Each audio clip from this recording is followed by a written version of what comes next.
very much. It's a privilege to come your way. We are looking at the series of the plan of actions as demonstrated by United Nations on how to combat violent extremism in our space. And in that series, we'll look at the issue of dialogue and conflict prevention. But this afternoon, we are going to look at the second leg of it, which is strengthening good governance, human rights, as well as rule of law. It is well stated that when good governance is being promoted, the human rights of the people is being respected, and rule of law is also respected and improved. It creates an enabling environment for inclusion, to create an inclusion between the government as well as the communities, and also demonstrate an increase in the civic space that will give the people the opportunity to actually participate in their governance. Because a participatory citizen is an informed citizen, and when citizens are given the opportunity to actually participate in that civil space, it gives them the opportunity and enablement to actually show their loyalty and support the government, and thereby reducing the tendency of them becoming violent or engaging in violent extremism. But in the absence of good governance, it makes it very easy for the recruitment, for the extremists to be able to recruit our population into their fold. And as well as the lack of respect for the fundamental human rights of the people, as well as the rule of law, it creates violence and extremism within society. I know that when these people are being recruited into their extremist group, they begin to develop and also have the tendency to carry arms either in another form of violent crime or issue of terrorism. So the series today is for us to also develop the capacity to ensure that the good governance is being improved, the fundamental human rights of the people are being improved, as well as respect for the rule of law. That's why it's very, very important, because if you look at one of the precursors or the immediate cause of terrorism or violent extremism, which is the last straw that breaks the camel's back, is at that point where government is being perceived to display violence on the part of the people. Just look at in 2024, the Institute for Economics and Peace released the Peace Index of all over the world.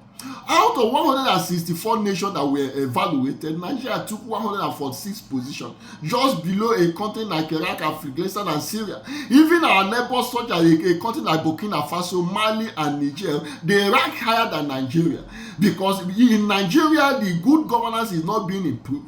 The right and the fundamental right of the people is also an issue, and obedience to the rule of law becomes a difficult thing for us to actually evaluate and know what actually how to elevate these parameters. And if the parameters, especially on the part of the government, is not being improved, it creates an environment for the breeding of violent extremism. Makes it very difficult for us to prevent and counter violent extremism. So what is the recommendation of the United Nations? What do we do to be able to strengthen good governance, improve the respect for the fundamental rights of the people, as well as respect and obedience to the rule of law?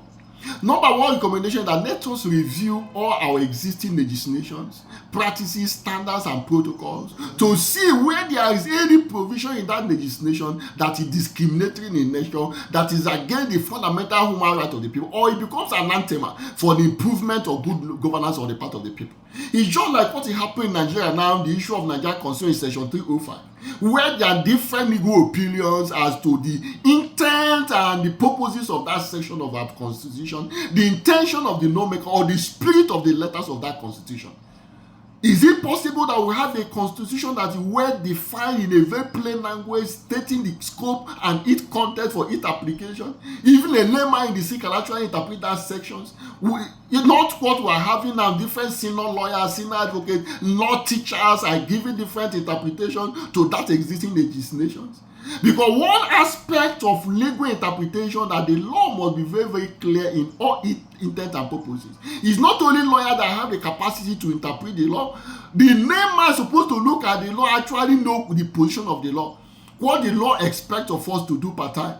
So in that series, it becomes very, very difficult for us to identify, is it anything in our law that is against the good governance of the people, that is precipitating the violation of the fundamental right of the people, as well as the rule of law. So it becomes very, very difficult it is now important for us to be able to fight violent extremism. Let this legal instrument be well defined. Let our law be very, very certain, so that we'll be able to know whether is it the existing instrument, practice, or standard, or even customs and conventions that is precipitating violence on the part of the people. Number two, let us create access to justice. Access to justice. Let every other person or aggrieved party have access to a strong institution that have the capacity to deliver justice on the part of the people. But in a situation where the access to justice is being hindered, is being stifled, and being restricted, it becomes a precursor for conflict. Because when the people perceive that government are violence, or if an aggrieved party cannot have access to justice, it becomes very, very difficult for the person to support the community, or in terms of developing resilience against the recruiters of our youth or our population into violent extremism, as well as the issue of terrorism. Now, the standard is, if you look at the Sustainable Development Goal that will expire in 2030, if you look at the Rule 16 of that procedure, it talks about need to have a strong institution that will create access to justice. Strong institution that create peace and access to justice. And I believe that in Nigerian society, everywhere in Africa, there is a need for us to begin to develop our institution to have that required capacity to be able to protect the right and protect the rights of the people, as well as a strong institution that have the capacity to ensure that access to justice is a right and not a matter of privilege.